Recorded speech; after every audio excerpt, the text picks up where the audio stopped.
In question number 8 of this third exercise, we'll have to check whether a polyhedron can have 10 faces, 20 edges and 15 vertices.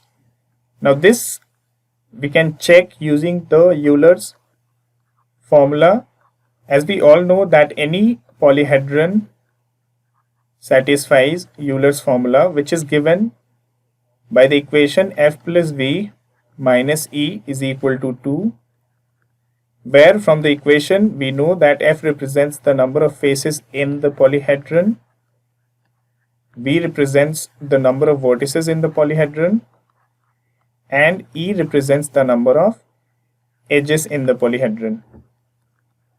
So we'll take the values given in the question and we'll see if it satisfies the Euler's formula. So the value of f is 10, the value of v is 15, and the value of e is 20. So let us take the left hand side of the Euler's formula and satisfy,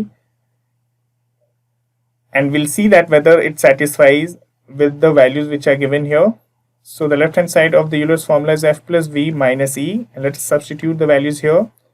So we get 10 plus 15 minus 20, which will give us 20, 5 minus 20, and hence it becomes 5. As we can see that the right hand side is 5, but it should be 2, which is the right hand side of the Euler's formula. Hence we can say that the values which are given in this question does not satisfies the Euler's formula. Hence a polyhedron of these values is not possible. So this is how we are going to answer question number 8 of this third exercise. To learn more about how QMath can help you crack school and board exams, explore QMath Leap, a live online classroom program run by highly experienced and committed teachers.